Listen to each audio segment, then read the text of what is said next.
ज्ञान वो निवेश है जिसका मुनाफा सबसे ज्यादा होता है। बेंजामिन फ्रैंकलिन की ये बात आज भी कितनी सही है। नमस्कार। आज हम G7 शिखर सम्मेलन पर एक गहरी नजर डालेंगे, जैसा कि द टेलीग्राफ जैसे स्रोतों में बताया गया है। खासकर यूक्रेन और मध्य पूर्व को लेकर जो तनाव और मतभेद दिखे हैं उन पर बात करेंगे। और लगता है बैठक शुरू होने से पहले ही अमेरिकी राष्ट्रपति ट्रंप के एक बयान ने काफी हलचल मचा दी थी। बिल्कुल, ये शिखर सम्मेलन ऐसे समय में हुआ जब दुनिया कई संकटों से जूझ रही है। तो इन शक्तिशाली देशों के बीच एक आम राय बनाना पहले से कहीं ज्यादा मुश्किल हो गया है। आज हम देखेंगे कि मुख्य बातें क्या रहीं और इनके मायने क्या है, खासकर यूपीएससी की तैयारी करने वालों के लिए। ये अंतर्राष्ट्रीय संबंधों और वैश्विक समूहों की कार्यप्रणाली को समझने का एक अहम मौका है। देखिए, तो सबसे पहले रूस का मुद्दा उठाते हैं। राष्ट्रपति ट्रंप ने कहा कि रूस को G8 से निकालना, मतलब एक दशक पहले जो हुआ था, वो एक बड़ी गलती थी। उनका तर्क था कि अगर पुतिन समूह में होते तो शायद यूक्रेन पर 2022 में हमला ही ना होता। ये तो G7 के बाकी सदस्यों के रुख से काफी अलग बात है। हाँ बिल्कुल, ये नजरिया G7 की एकता के लिए तो चुनौती है ही, और साथ ही ये अमेरिका की विदेश नीति में एक तरह से बहुपक्षवाद से पीछे हटने का संकेत भी देता है। और ट्रंप का ये कहना कि पुतिन उनसे तो बात करते हैं पर जिन्होंने उन्हें बाहर निकाला उनसे नहीं, ये दरार को और गहराता है। हाँ, और इसी बीच यूक्रेन के राष्ट्रपति ज़ेलेंस्की भी नेताओं से मिलने वाले थे। हाँ, खबरें थीं कि यूरोप के देश चाहते थे कि ट्रंप मॉस्को पर और कड़े प्रतिबंध लगाएं। हाँ, कड़े प्रतिबंधों का समर्थन करें। जबकि ज़ेलेंस्की खुद वो नए हथियारों की खरीद पर ट्रंप से बात करना चाह रहे थे। बिल्कुल, यहाँ पर हितों का टकराव तो साफ दिख रहा था। सही कहा। और इस तनाव को देखिए, फ्रांसीसी राष्ट्रपति मैक्रोन की प्रतिक्रिया ने और साफ कर दिया। उन्होंने ट्रंप के उस सुझाव को तो सिरे से ही खारिज कर दिया कि पुतिन इजराइल ईरान के बीच मध्यस्थता कर सकते हैं। मैक्रोन का तर्क था, और काफी सीधा तर्क था, कि जो देश खुद यूक्रेन में एक अवैध युद्ध छेड़े हुए है, वो भला शांति दूत कैसे बन सकता है। ये तो अंतर्राष्ट्रीय सिद्धांतों का सवाल बन गया।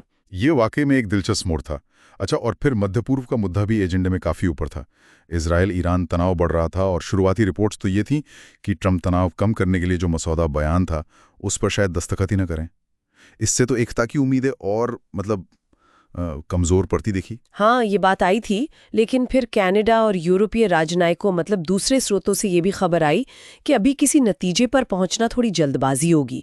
ब्रिटिश प्रधानमंत्री स्टारन ने भी कहा कि तनाव कम करने पर तो सब सहमत है, पर तरीका क्या हो इस पर अभी बात होनी बाकी है। अच्छा, तो इससे लगता है कि पर्दे के पीछे काफी बातचीत, मोल भाव चल रहा था, जैसा अक्सर होता है ऐसी बैठकों में। एकता की बात कर रहे हैं हम।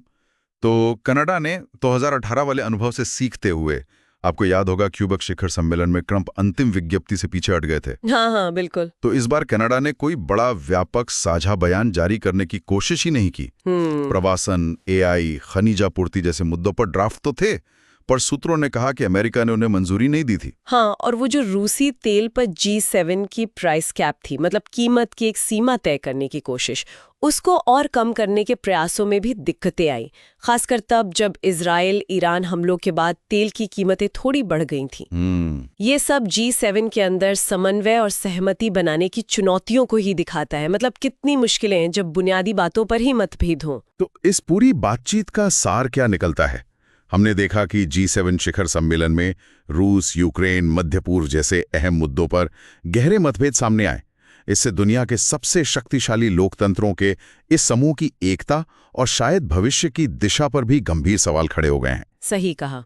ये घटनाक्रम सिर्फ वैश्विक मंच पर शक्ति संतुलन में बदलाव को ही नहीं दिखाता, बल्कि ये भी साफ करता है कि प्रमुख लोकतांत्रिक देशों के बीच भी आम सहमति बनाना कितना मुश्किल होता जा रहा है।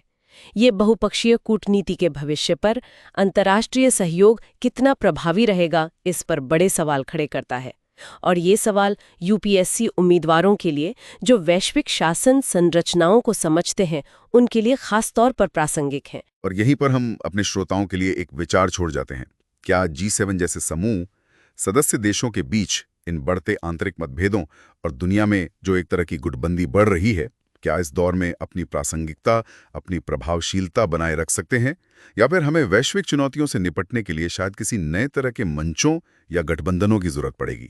आज के विश्लेषण पर अपने विचार हमें नीचे कमेंट्स में जरूर बताएं। अगर ये जानकारी उपयोगी लगी हो तो इसे लाइक करें और हमारे चैनल को सब्सक्राइब करना ना भूलें।